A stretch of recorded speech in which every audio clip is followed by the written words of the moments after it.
So let's get into the delicious space of receiving from this energy of the day. And so breathing into your heart center, dropping into your body, and just letting the edges of that soften. Letting your breath soften your thoughts,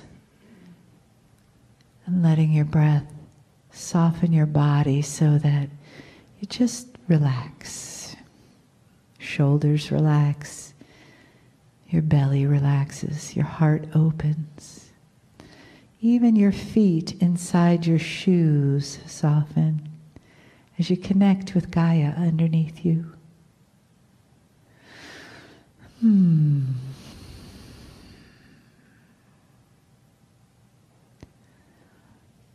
And feel yourself right here, right now, being, simply being. And let your intention follow your attention, which is this now moment. This moment to receive. To feel the love of family in the room around you. The arms of spirit. The arms of the entourage. Your angels. You as angels. With no separation between you, the human, and you, the spirit. So as the address comes to us from Kryon, it comes into your heart and into your being, in that place of oneness,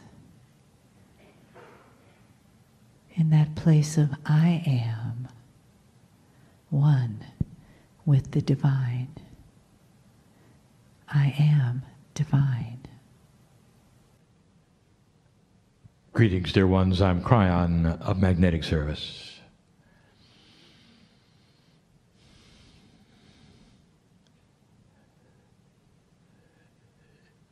Congratulations to all of those listening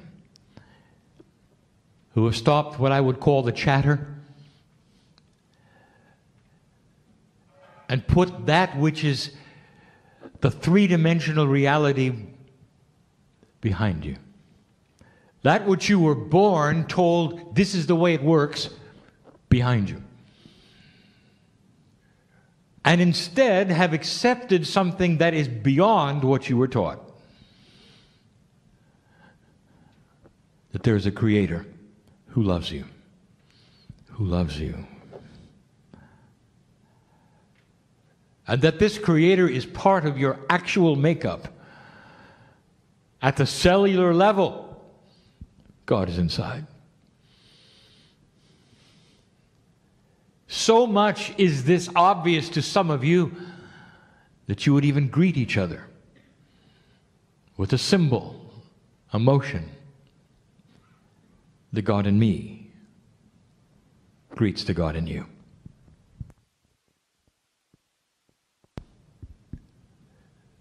The channel is about love.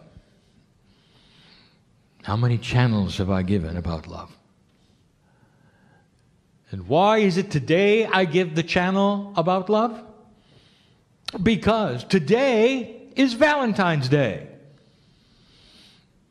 Well, wait a minute, Kryon. No, it's not. This is a test of your linearity, dear ones. Here we sit in this great town, in this great area of Canada, and I have news for you. It's always tomorrow somewhere in the earth. It's Valentine's Day. Tomorrow. And there are those right now celebrating it. So why not you, oh multidimensional creature that you are? Let's celebrate it together. The Valentine is a big one. All-encompassing. as big as the universe, and bigger. If God is the creator of multiverses, which are many universes, the vastness of yours is a small part of the whole. Beyond comprehension to all humanity is how big it is. For your own visualization, it's a heart, the symbol of love for humanity. This is a Valentine message from the Creator to you. We've spoken of love before. There are languages on this planet which have multiple names for love. And the names would represent the kinds of love that there are. The love of God is always one of them. The love of a mother for a child for the parents. The love of you for an animal, for instance. The love of human to human. It varies so greatly, and yet somehow it's the same, is it not? There are attributes of all of these types of love that are the same. Years ago, I talked about the 4 attributes of love. I will list them yet again for those who have not heard them. And this is the kind of love that we speak of. That involves humans to humans, God to human, human to God. It's the kind of love that I speak of now that comes to you from the great central source, the creation. The creation source. We have said in the past a profound physics attribute that the space between the electron and the nucleus is pure love. And this was a metaphor that says that the greatest energy on the planet is quantum, called love, and it is everywhere. Everywhere. You don't have to look for it, you see. It exists in the atomic structure of everything that is. It is the basic building block of all that is, including the consciousness of the human being. It is intuitive and beautiful. We told you before that the 4 attributes of love go like this. Love is quiet.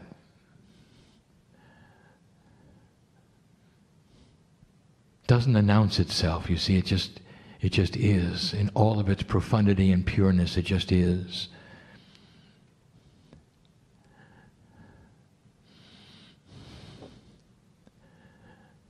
Is this beautiful? To know that you don't have to activate it? If you can stop the chatter, you can feel it, you can hear it. Is it possible that the Creator loves you?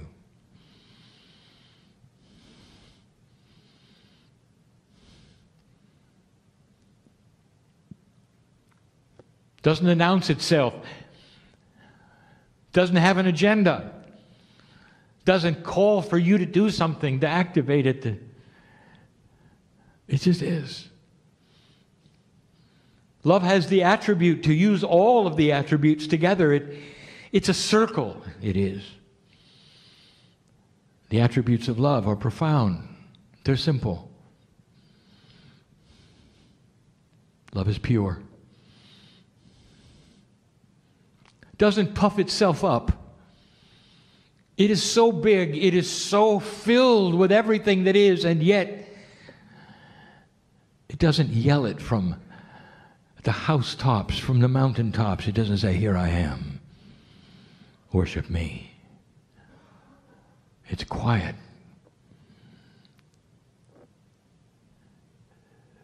Four attributes of love are easy to talk about. Harder to put into practice. And we could leave it at that. But we're not going to. there are some what I will call love assumptions that I would like to talk about. And they have to do with humanity. If Valentine's Day is one that talks about the love of one for another, this is the love of God for you. And there are some attributes we'd like to speak to you about, dear ones. And I will tell you, in this energy, you need to listen. Because if you're going to feel this from the Creator, you got to drop some assumptions. Assumptions come from experience, from teaching, from life. They come from what you're taught is the way of things. And in an older energy, quite often the teaching is old. And so we wish to update it all for you. New thinking. Now stop the chatter for a moment. The first assumption and attribute of love that we wish to talk to you about may shock and surprise you, and it's called fear. Who invented the word God-fearing? Are you a God-fearing person? If you are, why? What do you have to fear?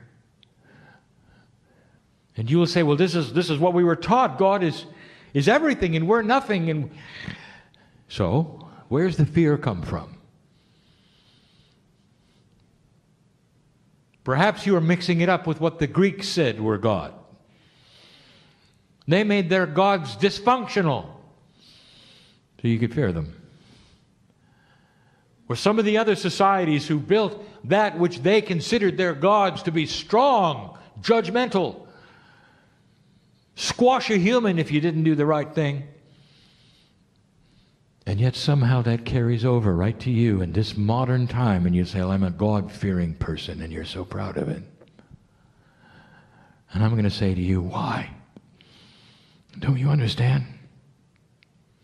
If you use the word fear at the same time you use the word love and God, you really don't understand who you are and who God is. You just don't.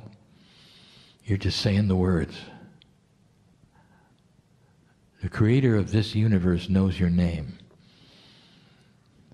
There's a piece of this creation in you. It resides in you firmly, and always has, and always will. That which you call the test of earth is about the test of energy with free choice of humanity. This is not the reality that you expect. When you're on my side of the veil, that's reality.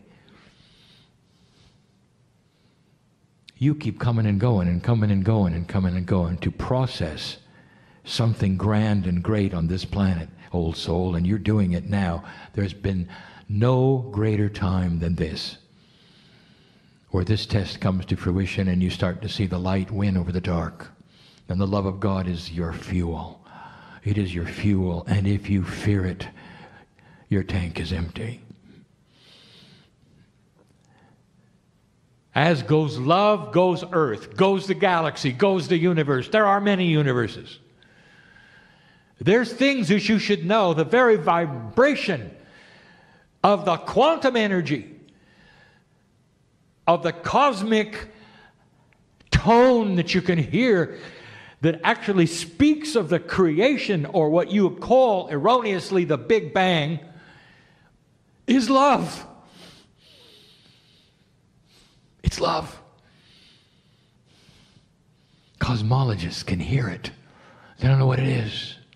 It's a background noise. It's love. It's the Creator having created this universe to get to this galaxy, to get to this planet. And your souls are here operating a test of love. Can you see it or not? And if you do, you will raise the vibration of this planet, this solar system, this galaxy, and this universe, along with others who are doing the same thing. It will change the fabric of love for the future. Universes to come. Time is not something that bothers us at all. The creative source is love. It always has been. It always will be. Why do you fear it? It's time to rewrite it. And if you're using the word to fear, when you use the word God, perhaps this will be the last time you do.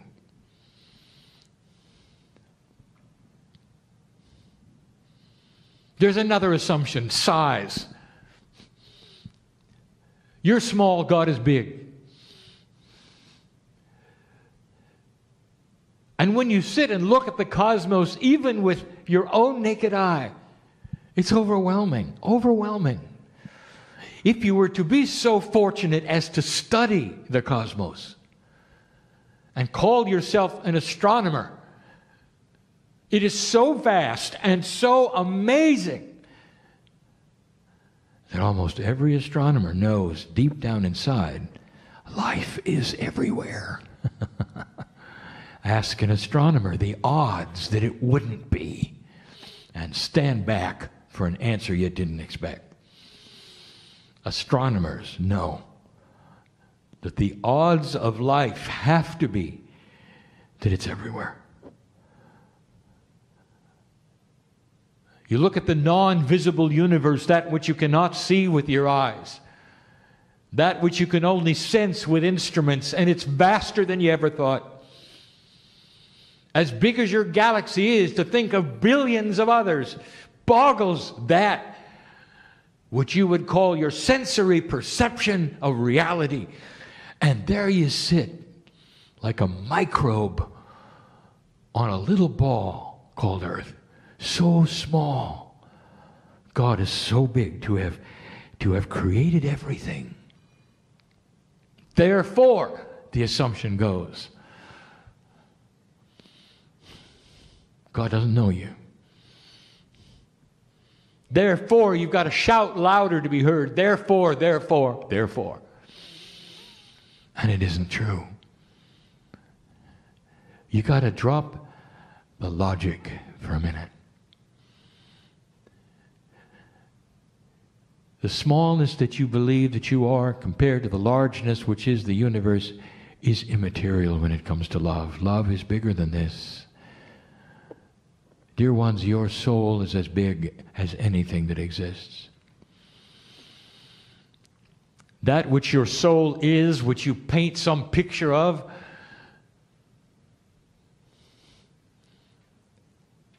is the fabric of creation. There's a finite number of souls. And some of them are here. And some of them are somewhere else. Known by God you are. Doesn't matter how small you think you are. That's a bias.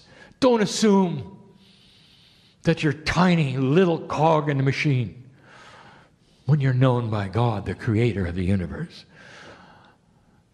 the lover of all humanity.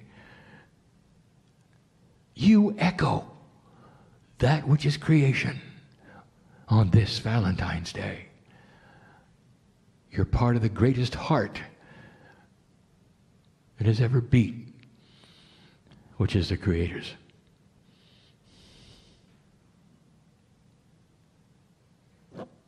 Another one is this. Do any of you understand that the minute you bow down and worship God, you're worshiping yourself? How does it feel? Is it natural?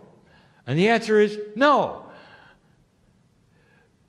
You would never do that.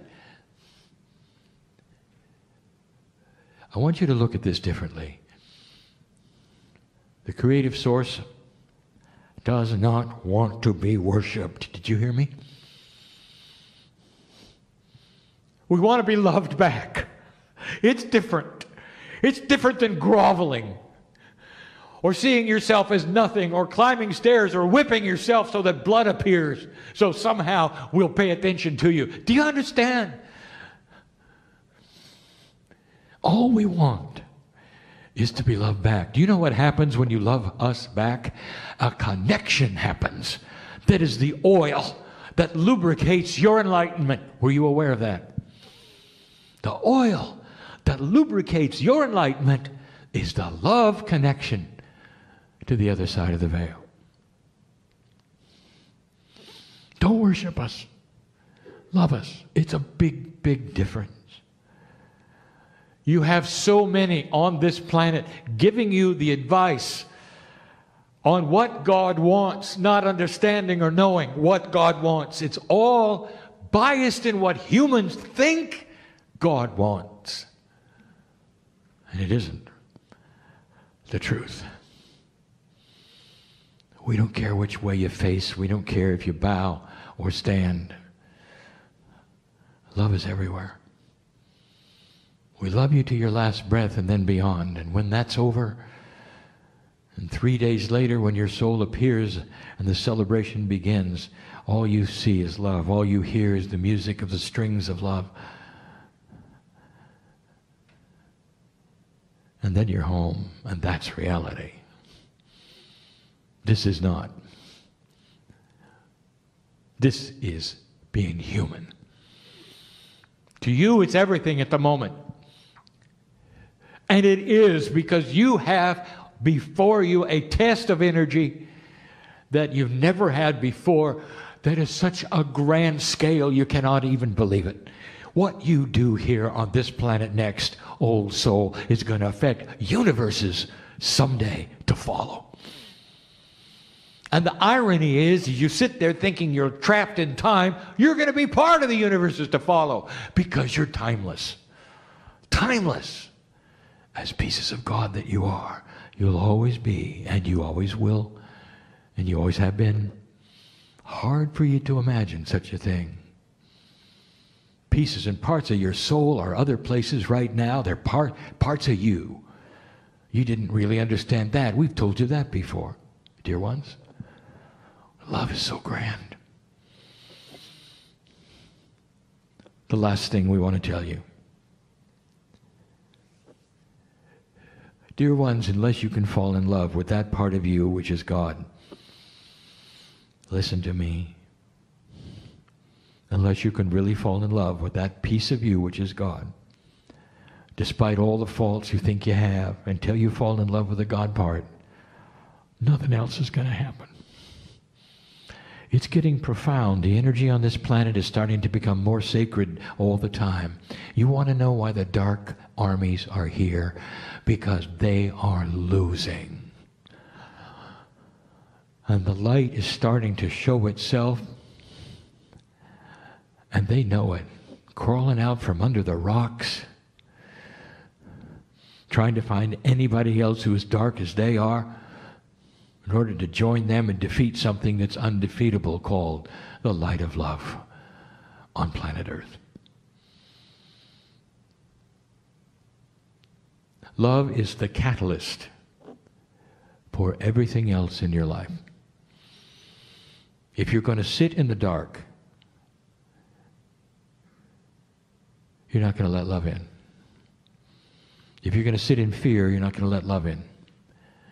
At that moment that you surrender everything you've learned about what you think is going to work,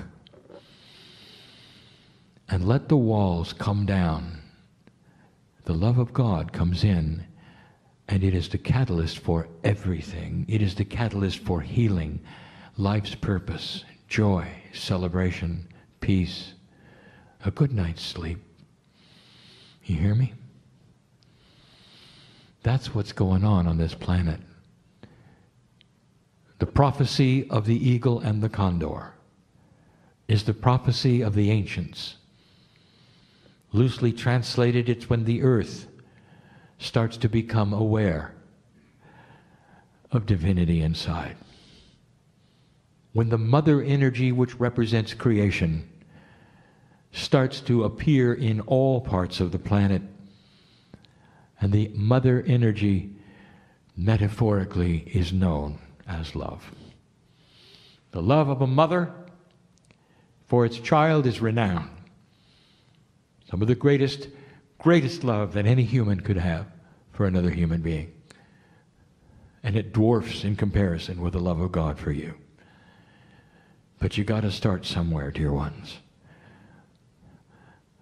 Start with love. Relax and be loved. Start to love back. And understand that something's going on when you do. It's not just nice to be loved. It's not just nice to love back. There's physics involved. A connection happens. Your cellular structure knows it. Your DNA starts to become more efficient, improve, heal. Do you hear me? Heal. All because you stretched out your hand and said, I give up. Let's just love each other. Is there any greater message on Valentine's Day? The heart that beats for you, that is the universe, knows your name. Now when you stand from this place, stand taller than you did when you came in.